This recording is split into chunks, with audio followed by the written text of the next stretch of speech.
The scream shook the entire compound. Mama Nosy, Mama Ngozi.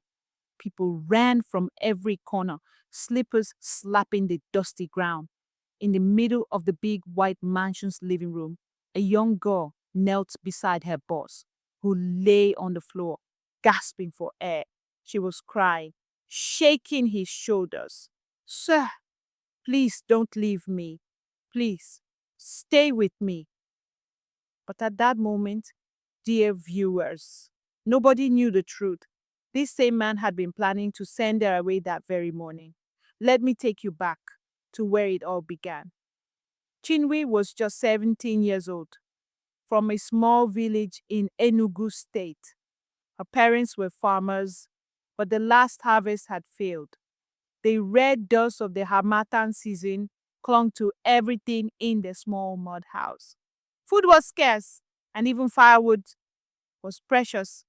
One day, her uncle arrived from the city wearing a starched white kaftan and smelling of expensive perfume.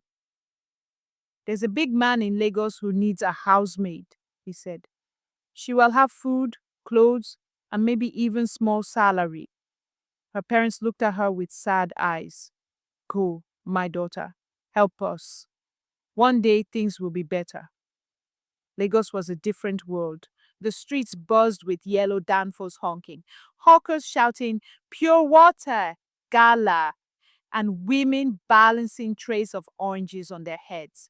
Chinwe's new home was a mansion with marble floors, big chandeliers, and a kitchen full of food. Yet, for her, the life inside was not sweet.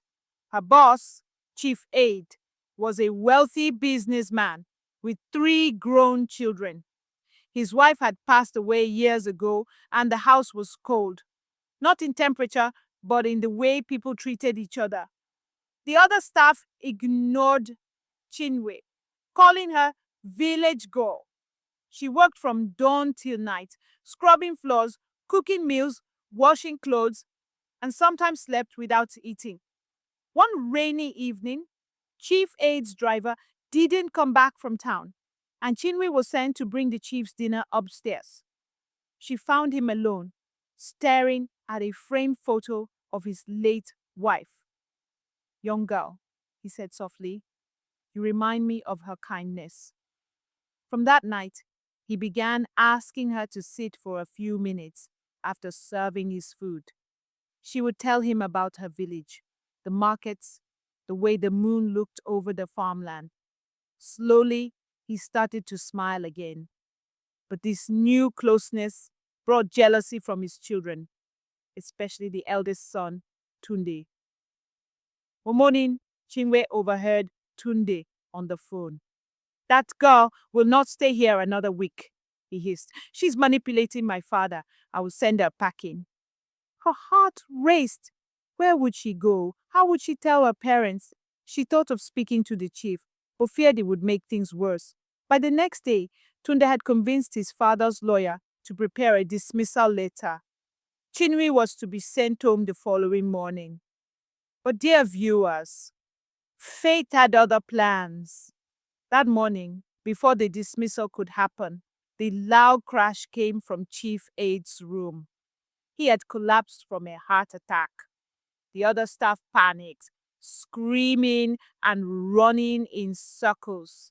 But Chinwe remembered something she had once seen in a health workshop in her village. She quickly called the estate's private clinic, then began pressing his chest and breathing into his mouth. By the time the doctor arrived, her actions had kept him alive. When Chief Aid recovered, the first words he spoke were, "Where is Chinwe? Bring my daughter to me." In front of everyone, his children, the lawyer, and the household staff, Chief Aid said, "This girl saved my life. From today, she is not my maid. She is my daughter. Anyone who has a problem with that can leave my house." Tunde lowered his head in shame. The dismissal letter was torn in half. Chief Aid paid for Chinwe to return to school, and within years, she became a nurse, helping many more people live. A person's value is not in their clothes or their background, but in the heart they carry. Never look down on anyone, because the same person you despise may be the one to save your life. Thank you so much for listening to this story. If you enjoyed this, please click subscribe, turn on your notifications, and share this story so others can learn too. Until next time, my dear viewers, take care. And remember, kindness can change destiny.